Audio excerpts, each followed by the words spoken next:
आज ही के दिन से सृष्टि की रचना हुई। जैक सुद प्रतिपदा सृष्टि। इस दिन कहा था भगवान रामचंद्र जी जन्म लिए और तभी से उनके जन्म पे हम लोग नया साल मनाते हैं।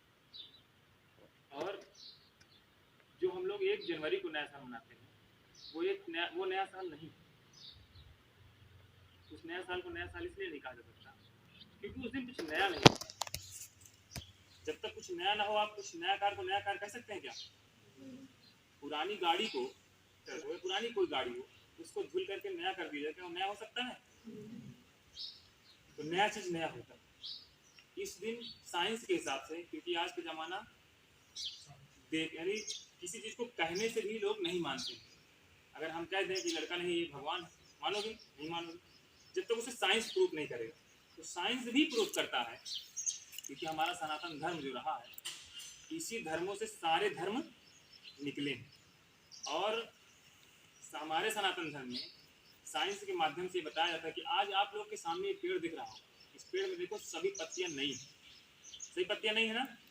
लगभग हर पेड़ में नई पत्तियां नई आ गई है ना।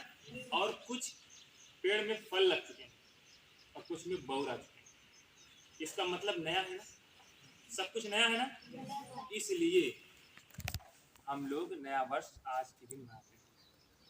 अब चूंकि 1 अप्रैल आज कुछ बच्चों ने फूल डे मनाया होगा, मूर्खों का दिन। वो मूर्खों का दिन क्यों मनाया जाता जानते? बड़े दुर्भाग्य के साथ कहना पड़ता है, हम अपने ऊपर स्वयं अपने को स्वयं चूतिया समझते हैं, इसलिए इसको मनाते हैं। क्योंकि जब हम हिंदू नववर्ष मनाते थे इस तरह चैत में, तब अंग्रेज लोगों ने कहा है हम तो 1 जनवरी को ही मना चुके हैं नया साल और आप अब मनाते हैं। इसलिए 1 अप्रैल को फूल डे ने कहा मूर्ख हो, और उस मूर्ख को हम लोग बहुत खूबसूरत बना रहे हैं।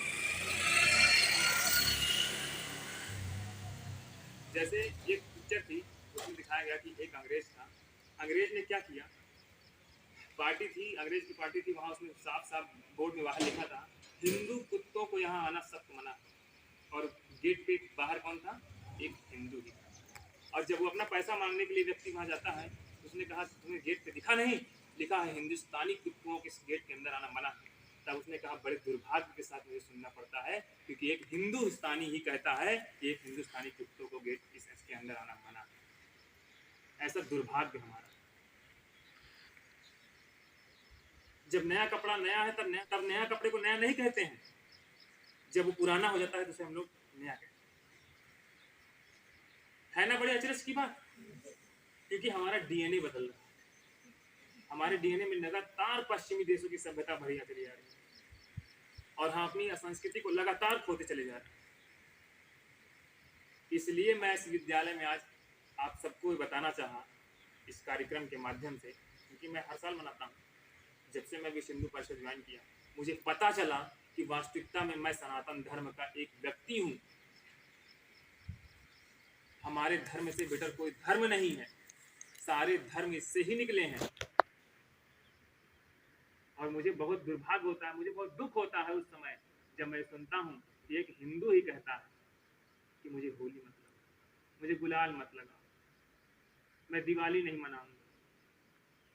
वही व्यक्ति जब 1 जनवरी आती है तो खूब पटाखे छुटाते हैं, आतिशबाजी करते हैं, और जब हिंदू का दिवाली आती है तो कहते हैं मैं पटाखे नहीं छुटाऊंगा। क्यों?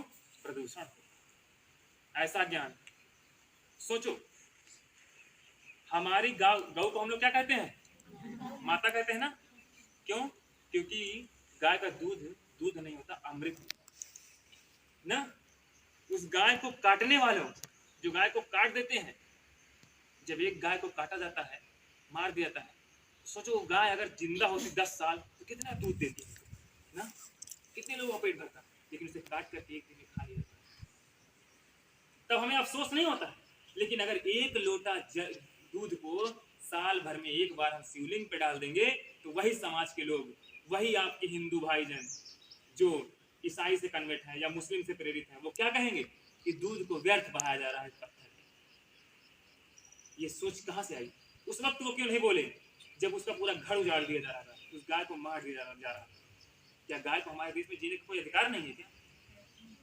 सनातन धर्म इसीलिए कहा जाता है सर्वे भवन्तु सुखिनः सर्वे सन्तु निरामया सर्वे भद्राणि पश्यन्ति मां कश्चित् दुःखभाग्। यानी हमारे यहाँ सबको समान अधिकार दिया गया है, चाहे वो जो।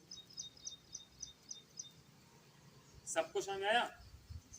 इसलिए हम लोग 1 जनवरी को नया साल नहीं मनाते हैं, केवल कैलेंडर बदलते हैं। क्या करते हैं? कैलेंडर बदलते हैं, ना कि नया साल मनाते हैं। ठीक है? ये नया साल हम कब मनाएंगे? ये संवत के हिसाब से चलता है, पंचांग के हिसाब से चलता है, ये इधर उधर भी होता रहता है। ठीक है? अप्रैल में मनाया जाता है। ठीक है? जैसे दिवाली कभी 18 को हो गई तो कभी 20 को हो जाएगी, तो होता है ना अक्टूबर नवंबर में, यानी इधर तो चलती रहती है। तो इसी तरह हमारा पंचांग के हिसाब से हमारे सारे त्योहार बनते हैं।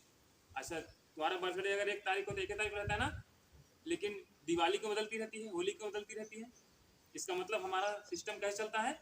पंचांग से। और वो पंचांग जो दुनिया का सर्वश्रेष्ठ पंचांग, हमारे यहाँ का पंचांग, और उसकी हमने खोज कैसे की? हमने ग्रहों की चाल कैसे बताई? बांस के लकड़ी से, बांस से और कार्क के टुकड़े से हम लोगों ने उससे ग्रहों की चाल नाप दी थी। और उन ऋषियों मुनियों को हम लोग ढोंगी कहते हैं।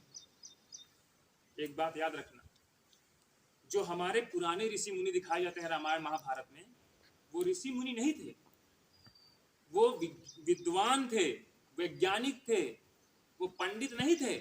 पंडित का मतलब होता है विद्वान, जो आज के जमाने में आप लोग वैज्ञानिक कहते हैं। कोई व्यक्ति जन्म से ब्राह्मण नहीं होता, कर्म से होता है, उसके ज्ञान से होता है। मालूम है कि नहीं? आप भी ब्राह्मण हो, आप भी क्षत्रिय हो, आप भी वैश्य हो, आप भी शूद्र। क्यों जानते हो इसका रीजन? क्योंकि क्षत्रिय लड़ते थे। आज आपके ही बीच के बच्चे जाते हैं ना मिलिट्री बॉर्डर में, लड़ते हैं नहीं लड़ते हैं? आज पंडित जो होते थे वो ज्ञानी होते थे, पढ़ते थे। क्या आप नहीं पढ़ते हो? पढ़ते हैं ना? आप भी कोई व्यापार नहीं करते हो? करते हो ना? वैसे नहीं हो गए हो? और शूद्र, क्या आप अपने घर की सफाई आसपास नहीं करते हो? अपने गांव मोहल्ले सफाई नहीं करते हो? करते हो ना? तो आप सब चीज हो चुके, समझ गए? इसीलिए ये कहा जाता है कि हमारे यहाँ जो वर्ण की व्यवस्था की गई थी वो किसके आधार पर की गई थी? कर्म के आधार पे। इसका मतलब ये नहीं था कि पाल का लड़का होगा तो पाल ही कहलाएगा, समझ गए? उसकी व्यवसाय के ऊपर डिपेंड होगा वो क्या कहलाएगा। समझ आई बात? तो आज से हम लोग अपने हिंदू नववर्ष को ही नववर्ष की मनाएंगे। ठीक है? बाकी पश्चिमी सभ्यताएं को हम लोग धीरे धीरे करके दूर करेंगे। करेंगे ना दूर? तो बोले एक बार जय श्री राम। जय श्री राम।